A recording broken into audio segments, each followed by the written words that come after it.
Welcome to Zoe Stories. 6 women put me on Estroflo. Now I'm their feminized doll. I used to think I was in control of my life. I had a good job, a beautiful girlfriend, and a future I thought I was building with my own hands. But that was before the 6 women, each of them seductive in their own twisted way, decided to rewrite who I was. Piece by piece. Pill by pill. Skirt by skirt. And it all started with one little bottle labeled Estroflo. My name is Ethan Wade, 24, graphic designer. Quiet. A little too introverted for my girlfriend Emma's liking, but I did my best to be her ideal man. Most people would call me boring, average, normal, but that was the point. Being invisible kept me safe. It kept people from seeing the part of me I buried so deep even I didn't like to look at it. The part that lit up whenever I passed the women's section in a clothing store. The part that trembled with electricity the first time I tried on lipstick in secret, hand shaking, heart pounding. The part that whispered, "Maybe you're not meant to be him." I lived in a 2-bedroom apartment in a quiet neighborhood just outside the city. Emma had recently moved in. She was ambitious, fiery, and always 3 steps ahead of everyone. The kind of woman who made things happen. She was also the first person who saw something in me, something worth fixing. "I want you to have more confidence, Ethan," she said during one of our late-night talks, her legs curled beneath her on the couch. "You hide behind your hoodie like you're trying to disappear." I smiled nervously. "Maybe I am." "I'm serious," she said, brushing hair from my face. "You're not broken, babe. You just need a push." I didn't know it then, but Emma's idea of a push would involve more than pep talks or gym memberships. It would involve 5 of her closest friends. And a pink and white pill I'd never seen before. Emma was a chemistry grad student, and she worked part-time for a beauty lab startup called Valessa, where she and her co-researchers tested hormone-based wellness products. She never brought work home until she did. One night, I came home late from work to find all 6 of them in our living room.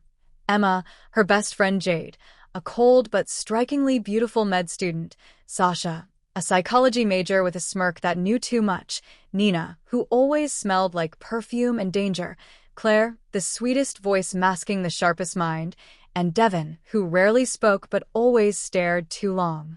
They were all there, drinking wine, smiling, at me. "Hey, Ethan," Emma purred. "Come join us."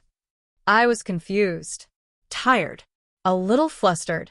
"I didn't know you were having people over." "We weren't," Jade said smoothly. "We were waiting for you." The way she said it made my skin crawl. I laughed awkwardly. "What for?" Emma patted the seat beside her. "We want to help you." "With what?" "Your confidence." I looked at the women, then back at her. That's when she held up a bottle. "Estroflo," she said, like it was a magic word.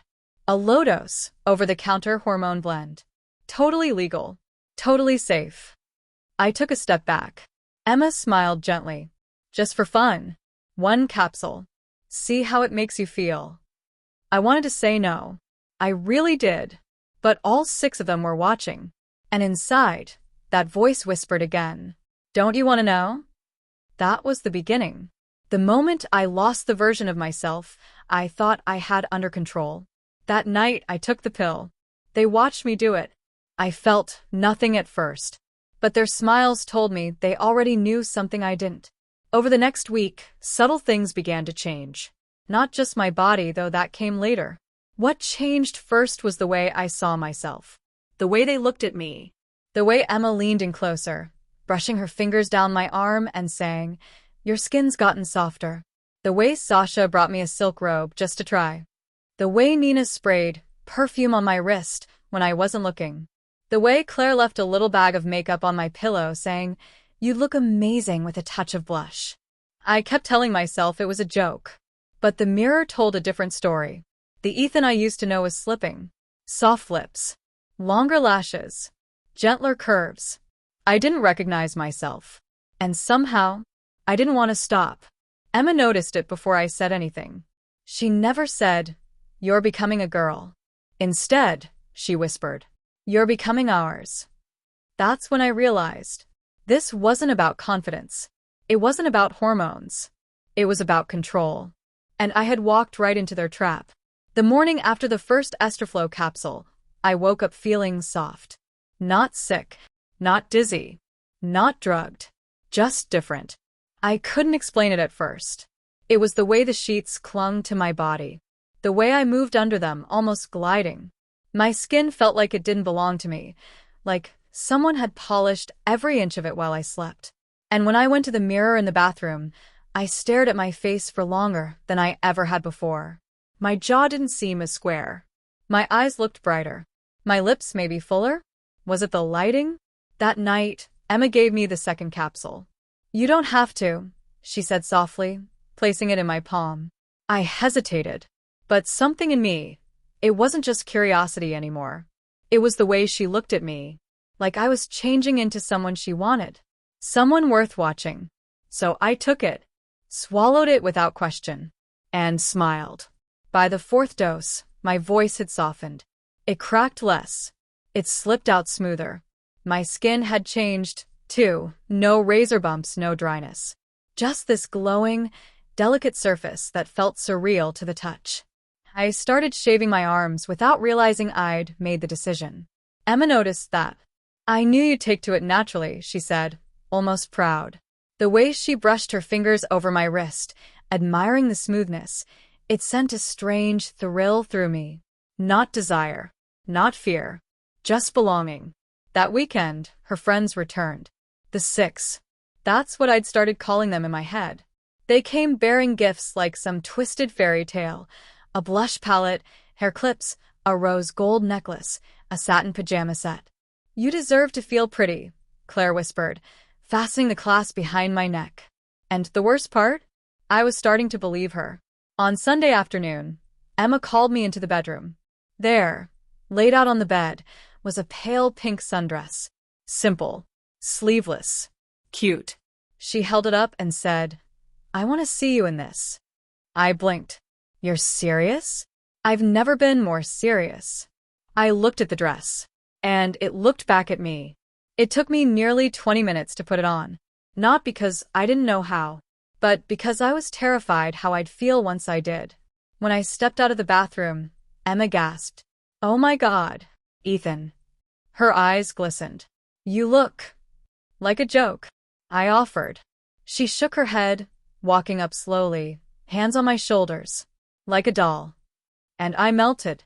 Her lips brushed mine gently, and I knew that some part of me had crossed a line I couldn't uncross. I liked it.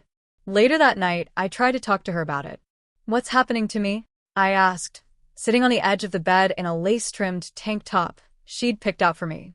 She turned off the light, then sat behind me, brushing my hair out slowly. "You're blooming," she said. "You're letting go of who you were pretending to be." "And who is that?" She kissed the back of my neck. "You'll find out soon." By the second week, the capsules weren't even offered. They were placed beside my breakfast. And I took them without hesitation. Because every time I did, I felt seen.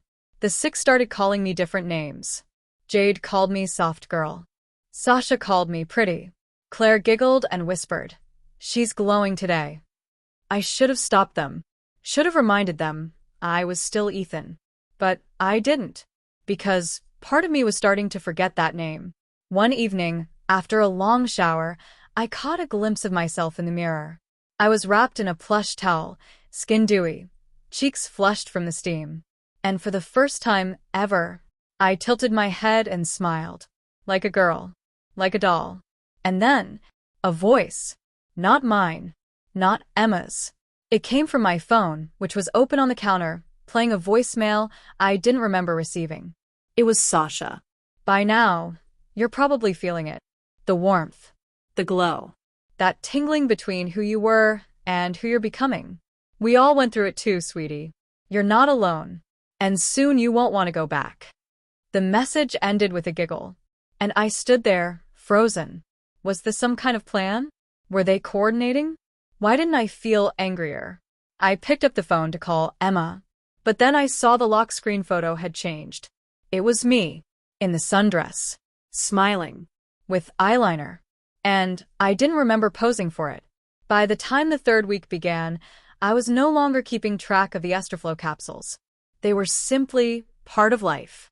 Just like brushing my teeth. Just like slipping into soft sleepwear. Just like calling myself Ellie when the girls visited. That name had started as a joke. Claire coined it during a wine night when they tried different lipstick shades on me, but it stuck. At first, I corrected them. Then I stopped. Because the more they used it, the more natural it felt. Emma noticed my hesitation one evening when I stared at an old photo of myself. Short hair, hoodie, awkward half-smile. "Do you miss him?" she asked. I don't know." She leaned in and kissed me gently. "It's okay if you don't." That answer both comforted and terrified me. The 6 had slowly infiltrated every corner of my routine. It wasn't just the hormones. It was their presence, their eyes, their voices. They gave me a list one night. A handwritten one. Pink ink, glittery paper. Claire called it the 6 rules of dollhood. I laughed when she handed it to me, but none of them were smiling. Emma sat me down and read them aloud. Rule 1. A doll must always present herself beautifully.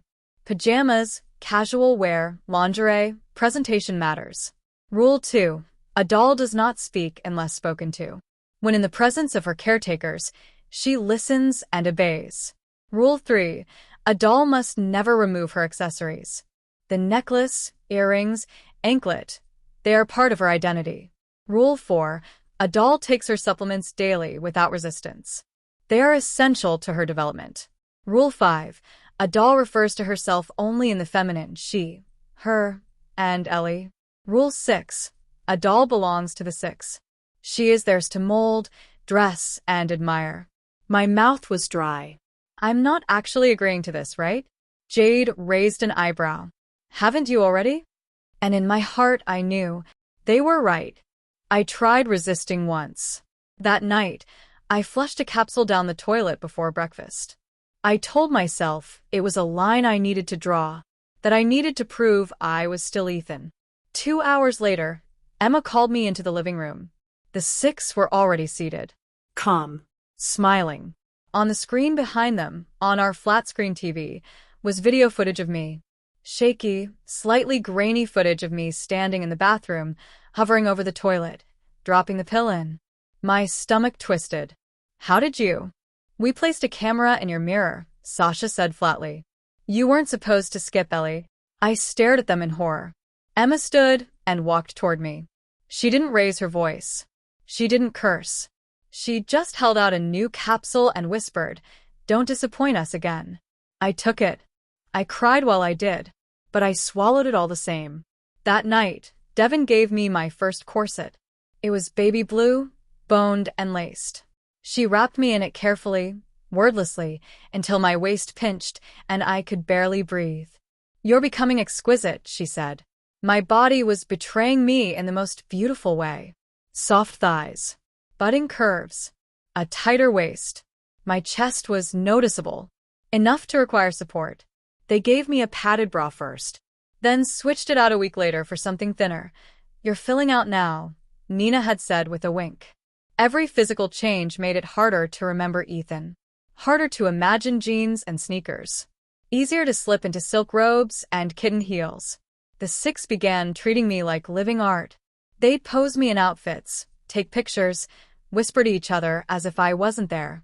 They once made me kneel in front of a vanity mirror, wearing nothing but a choker and lipstick. "Perfect little doll," Sasha murmured. I stopped going to work. Emma told them I had a family emergency. Meanwhile, I was home, learning how to walk gracefully in heels, eat delicately with painted nails, and smile like I was happy to belong to them.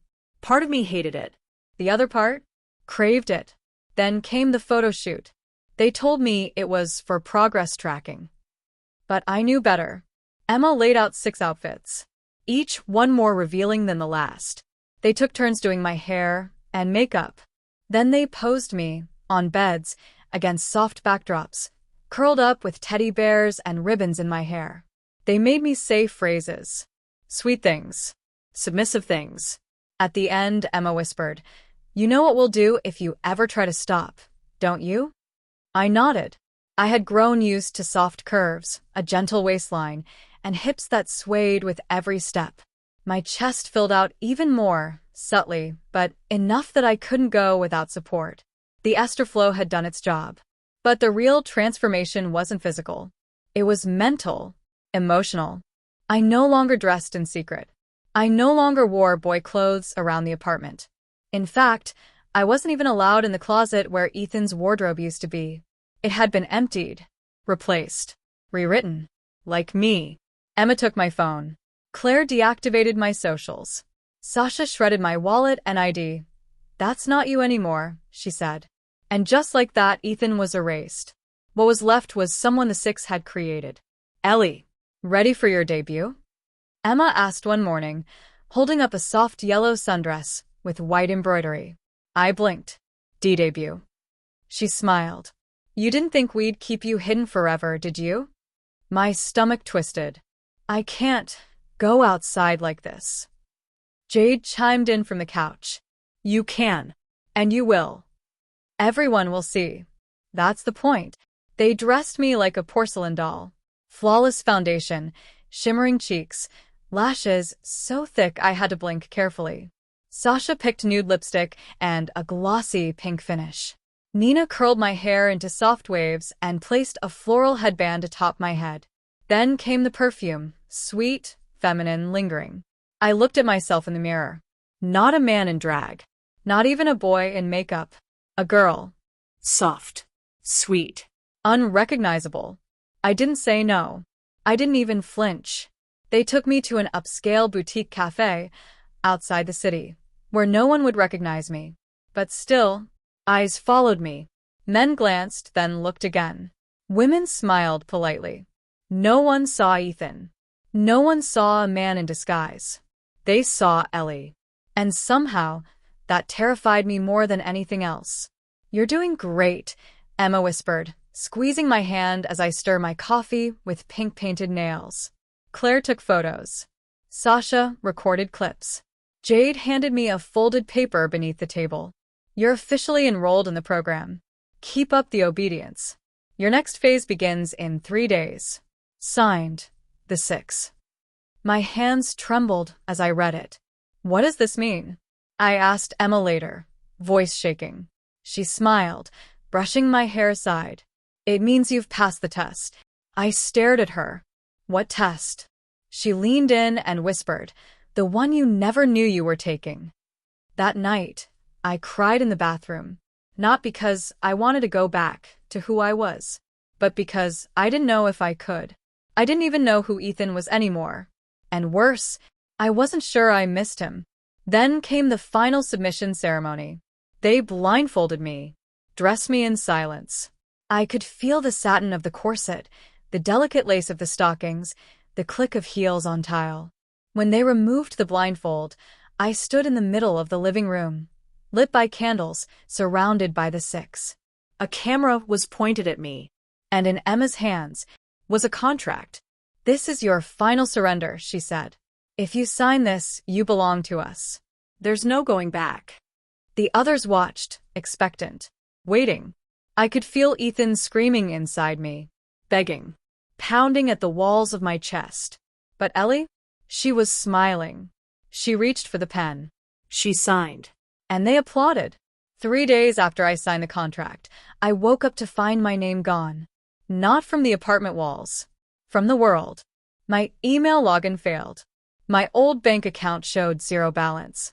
My ID and social security number, nothing matched anymore. It was as if Ethan Mitchell had vanished. And in his place, Ellie Bloomfield. The name on the contract. The name in the new passport Emma handed me. The name on my new lease, the apartment now co-owned by Sasha and Emma. "I'm gone," I whispered. Emma kissed my cheek and nodded. "No, sweetheart. You're free." But I didn't feel free. I felt like a mannequin stuffed in a dollhouse. My body was soft and smooth and ever more foreign, hips curving out, chest growing, Adam's apple barely visible anymore. Even my voice had shifted. It cracked at deeper pitches and now sang when I said simple words like, "Hi" or "Thanks." I was Ellie. Always Ellie. Never Ethan. The program escalated quickly. I had weekly photo shoots, private live stream sessions for anonymous subscribers. I wore latex one day, chiffon the next, forced into new identities like a canvas waiting for a painter's brush.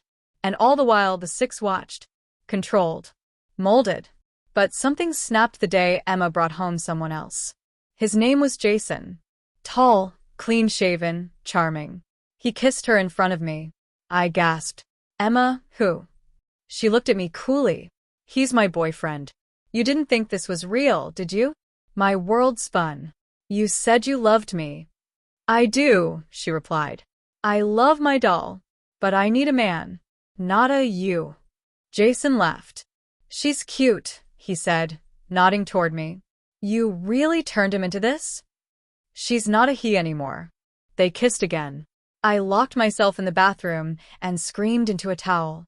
Everything felt twisted, my face, my breasts, my nails, my soft limbs, and estrogen-soaked soul. I didn't know who I was screaming for. Ellie? Ethan? Anyone? That night, I tried to run. I packed a hoodie, sweatpants, ill-fitting now, and pulled the fake passport Emma gave me. Maybe I could escape. Go somewhere no one would look for Ellie Bloomfield. But the front door didn't open. The keypads were changed. Cameras blinked in every corner. And as I sat on the floor shaking, the screen lit up. Emma's face appeared. Bad dolls try to leave, but good dolls stay pretty. You're too deep now, Ellie. You're ours. The screen turned black, and I wept. I didn't sleep that night. Not really. I lay curled on the couch, still dressed in Emma's silk nightgown, the scent of jasmine and betrayal clinging to every thread. Somewhere in the hallway, I could hear them laughing. Emma, Claire, Sasha.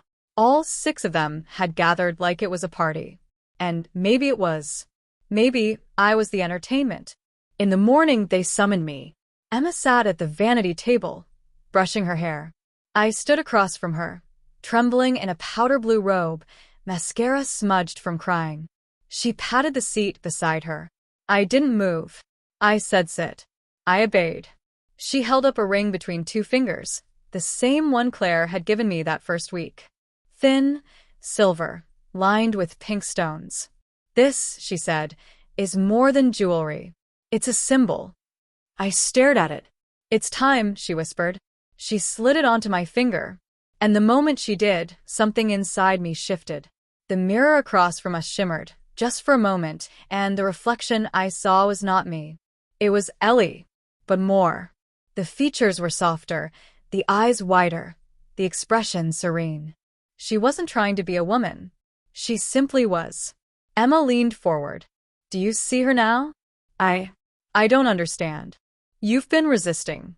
But the ring, it seals the identity. I shook my head. You can't make me. But we didn't make you, Ellie, Claire interrupted from behind me. You just needed help realizing it. They brought in a dress. Not just any dress.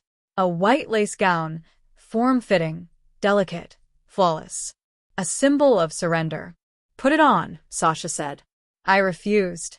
So they dressed me, piece by piece. Lace around my arms. Soft silk gloves. Ivory stockings. The shoes clicked on tile like a countdown. Then came the final piece, a lace choker. Claire fastened it gently, whispering, "Good dolls don't fight their purpose." They walked me back to the mirror. I stared at her again. The girl in white. The one I had become.